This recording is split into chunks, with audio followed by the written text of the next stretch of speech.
Last year, in an interview, you described your sound as Costco rock. Do you stand by it? Are you onto a different superstore this year in terms of the sonic descriptors? Oh, Ardennes rock. That's cheap. We're not cheap. Okay. Costco sells everything, and it's in large quantities, and you can get free samples, and the staff are great. We get free samples. And I worked there, you know, so I have first-hand experience. She was a good bagger. No. Not bagger, till person? It's a cashier. Okay. Till person. He's a pervert.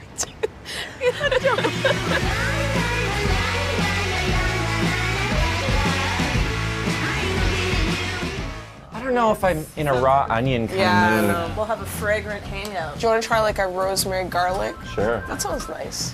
It makes me feel like I'm in Canada.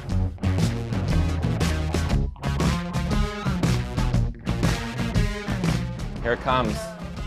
So basically, we're three Canadians in New York trying to reclaim our little bit of heritage that we have, which is poutine. It's not even our heritage because none of us are from Quebec. No, I know. Should we just do a poutine swirl? Ah. We've got poutine. Ah.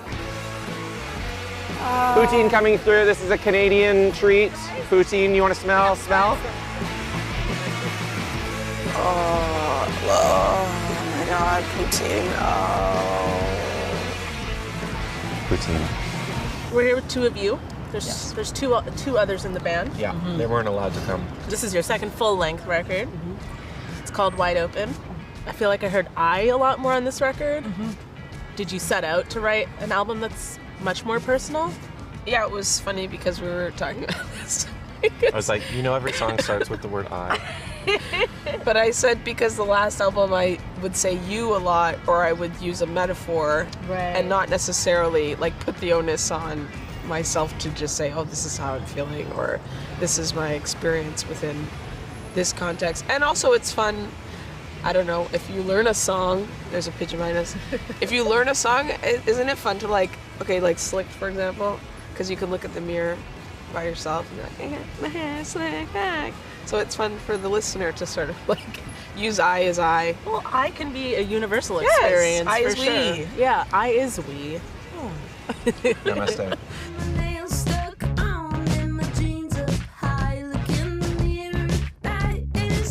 There's things in the media and the news where it's like, what guys really have to do is they have to like listen to women when they talk about how they're moving through the world and their experiences.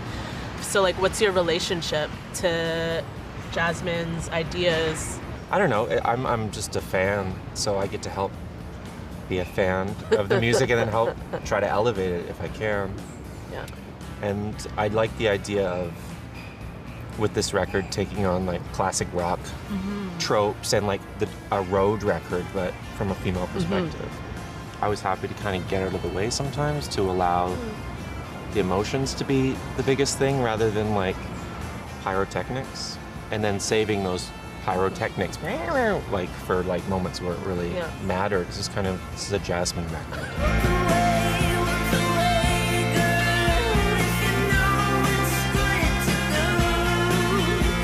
Honestly, I go into the jam space when I have anxiety. I'll be like, okay, it's time to write. I'm feeling on the edge. It's all done kind of fast. At the same time, I'm like trying not to overthink it. Because I think if I had to go back to lyrics and like think of a clever way to explain like my thighs are too big, then that wouldn't work, right? My thighs are too big, my head isn't small, my brain is on fire. Can we talk about Scream? Yeah. First of all, what is the song about? I feel like people are feeling lost. Yeah. They don't have jobs. They don't know, like, they're having a hard time with relationships. It's like the early 2000s. It's just a weird time to grow up, you know? But that song's like, you know, forget about all that. It's about yourself. Yeah. Kind of like, that's what I mean. Like in the chorus, it's like, but scream your name and have confidence. The song also features Tanya Tagaq, which is like kind of an insane and perfect. Love her. Like, it's perfect. Yeah. She's so cool. She just like came in with a salad. She's like, hey, what's up? And then like takes off her shoes, does 2 takes, and the is like, speakers are like we were sitting upstairs, like, it just like in your soul, you can feel it.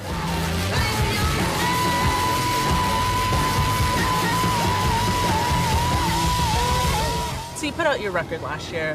Now you're putting this record out, and everyone's like, "Oh my God!" Just a year later, people don't think about it when it's a rapper, Right. but for some reason, when there's In a rock guitars band, involved, they're like, what? I know, it's But interesting. didn't the Beatles like put out like 2 records a year, and they were all every classics? 6 months. But I know it's like there's no mixtape culture in rock music, so people don't just like, Started. it's more, yeah, because it's like it's so precious, or it's like, I feel like we're pretty serious about like, you know, the actual production of the songs yeah. and that, like, Very there's a serious. lot of work that goes into that, and at the same time, we want to put out things that we are proud of and that are hopefully better than our first album. But we're always going to be kind of goofy, I think. Our band's like kind of nuts. The other guys aren't here, but they can, they're, Yeah, you know, we're fun. we're fun. We're fun. We're so fun. Okay, let's cheers our To Canadian poutine. hey,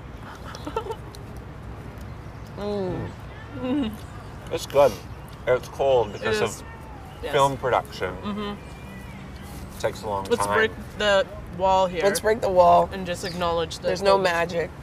It's old, cold, and bold.